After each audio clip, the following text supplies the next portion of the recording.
Good morning. Ladies and gentlemen, conference delegates, and distinguished guests, it is my great pleasure and distinct privilege to speak with you today, delivering a plenary lecture devoted to preparing the 21st century scholar. So, let's begin. What people, places, opportunities, and things serve to inspire, motivate, and prepare us for our life's work? There's no one formula, but certainly, if you fail to prepare, then you prepare to fail. International conferences such as this inspire me to excel in my craft and profession. I find the intellectual exchange of ideas with colleagues both refreshing and invigorating, not only short-term, but also long afterwards when I reconnect and collaborate with people I have met at such symposia on other projects. Former professors who have become mentors, colleagues, and friends likewise have inspired me to always strive for excellence in my profession. Franz Fanon writes in The Wretched of the Earth, quote, "Each generation, out of relative obscurity, must discover its mission, fulfill it, or betray it." In the preparation of the 21st century scholars, it is incumbent upon us to imbue them with a sense of purpose of carrying out Fanon's quest, as suggested by that foregoing quotation. In other words, we must somehow inspire our students to develop a keen sense of inquiry, to encourage them to aspire to discover their mission and to leave a positive legacy by fulfilling it, lest they betray it. Consider this generation of scholars the warriors, the young lions, possessing the strength, vitality, and energy to accomplish great things in life for the benefit of humankind, if provided with the appropriate information, instruction, and advice. We must remember, too, that the quality and quantity of their contributions will be commensurate with their preparation. This discussion focuses on effective strategies to inspire, encourage, and channel the energies and activities of these young minds into positive areas, encouraging them to be creative, entrepreneurial, critical thinkers, and action-oriented individuals. Considering the myriad aspects of motivation theory and student engagement, I've chosen to focus on three key areas. First, inspiration. How do we inspire others to strive to reach their fullest potential? In other words, self-actualization. And to achieve both academic and life goals. How can we be role models for our peers and our students? Next, aspiration. What elements must be present in order to compel students to seek excellence and perfection in their endeavors? Finally, perspiration, or sweat equity.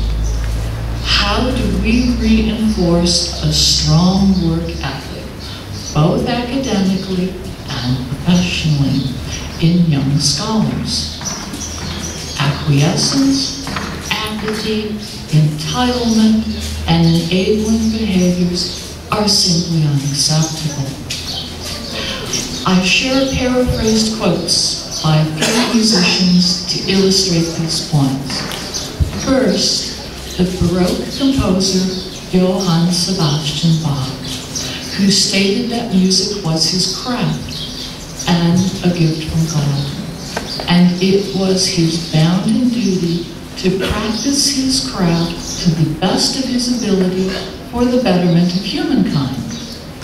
Second, Franz Joseph Haydn, remarking about working in abject isolation at the Esterhazy summer estate, far from the vibrant musical and artistic life of Vienna, Haydn said, "I was forced to become original through my isolation."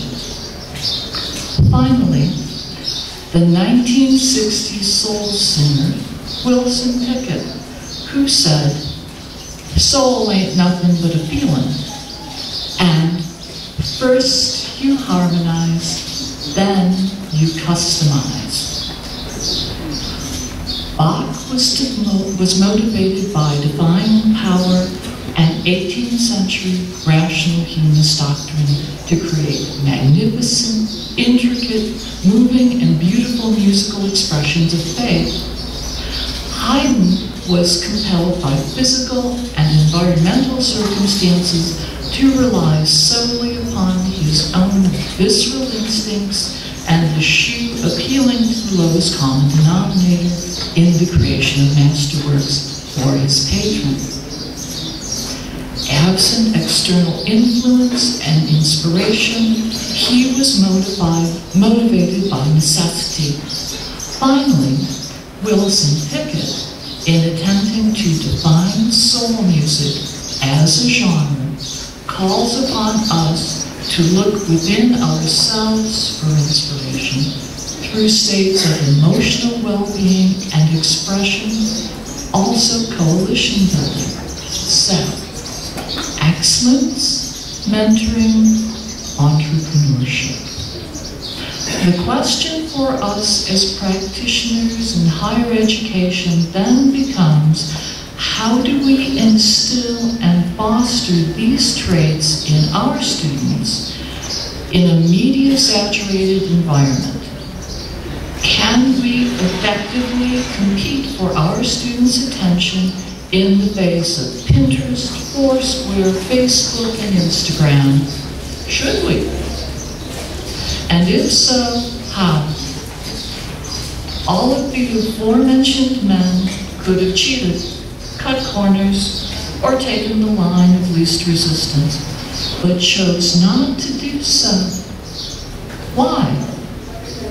Another 20th century musician and composer, Aaron Copland, sums it up very neatly. Quote, "Integrity is what you do when no one's looking. Character counts. Honor, loyalty, dependability, respect, commitment, passion, vision, faith, curiosity, leadership, humility. These are the traits that we all aspire to attain, and if we are successful educators, we are instilling these values in our students through effective teaching strategies that incorporate elements of goal and motivation theory." Two quotes posted on my office door for all to read that speak to these elements. The first comes from Tagore. "Faith is the bird that feels the light and sings when the dawn is still dark." The other is attributable to Emerson. "Do not go where the path may lead. Go instead where there is no path and leave a trail." In motivating others to excel, we must foster their curiosity, sense of intellectual inquiry, elicit their opinions, ideas, and be supportive of their endeavors. We tend to teach as we are taught. There is a distinction between a sermon and a homily. Hopefully, you will kindly consider my address as the latter. Be innovative, creative, encouraging, collaborate. Seek out your students' opinions and those of your peers. Instill a sense of purpose and accomplishment in your teaching, your research, and collaborative efforts. Make the purpose clear and easily recognizable to all stakeholders. One of my biggest challenges as a teacher, conveying the importance of music appreciation to non-music majors. A big challenge. It is a required course at my university for all health science majors, and many fail to discern the relationship between music and healing. If I taught to the text, they would feel frustrated, and I would become bored. It's therefore imperative for me to reach out to them through our common frame of reference, explaining embodied meaning in music and how certain musical works can ease pain and discomfort, for example, in chemotherapy treatment, and the scientific musical properties, things such as pitch, frequency, sequence, velocity, and speed, that make this possible through music cognition. Suddenly, classical music holds new promise for them in applying it therapeutically within the context of their own career aspirations. This is one example. For me, less top-down instruction and a more holistic, collaborative teaching approach incorporating the student's perspective and frame of reference. That's what I found to be successful. Some key strategies to consider in preparing the next generation of scholars. First, seek opportunities to do something better than everyone else. Find your niche and fill it. Accept risk as a necessary evil to attain excellence. Behave responsibly toward colleagues, peers, and students. Goals are insufficient. Craft an action plan and reevaluate it periodically. Profit and learn from your mistakes. One very fine example in music history would be George Friedrich Handel. He took his training in Italy, spent much of his career in the UK, particularly in London, where he was purveying Italian opera to an English-speaking public, which worked wonderfully well until a real Italian opera company came to London at the behest of Duke of Marlborough and essentially put Handel out of business. He was indeed forced to file bankruptcy and reinvent himself. He turned instead to oratorio, and so one of the most international expressions of Handel's oratorios we know as the Messiah. So that ability to reinvent yourself and learning from your mistakes. We also learn from others, students, colleagues, peers, family. It's also important to share credit. We need to understand shared goals, vision, mission. We also need to be resilient. Complaining is a waste of time. We don't consider things problems, we consider them to be challenges. We need, too, to focus on outcomes, to encourage new ideas and entrepreneurship. Perpetuate Intellectual optimism is a force multiplier. Be a bus driver, not a bulldozer. Part of the theme of our symposia today and tomorrow, embrace technology, incorporate it into your teaching, but do not become a slave to seek to strike balance. Lead by example. During the July 2012 Republican National Convention, former U.S. Secretary of State Condoleezza Rice stated, quote, "You can't lead from the back row." That's not exactly true. Leaders come from all walks of life. It takes courage to lead. An effective leader identifies talented individuals, grants them autonomy, empowers them to accept responsibility, and permits them to take initiative for the betterment and good of the enterprise. Leadership also involves commitment. I would point to, again, an unlikely leader, Rosa Parks, civil rights movement. It's a very interesting thing to consider. A small woman, an American expression, no bigger than a minute, who chose not to sit at the back of the bus, but chose to sit at the front of the bus, and has become an historic figure for women of all nations and views.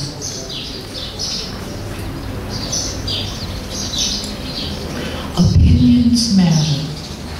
All perspectives are important and vital. Student participation challenges.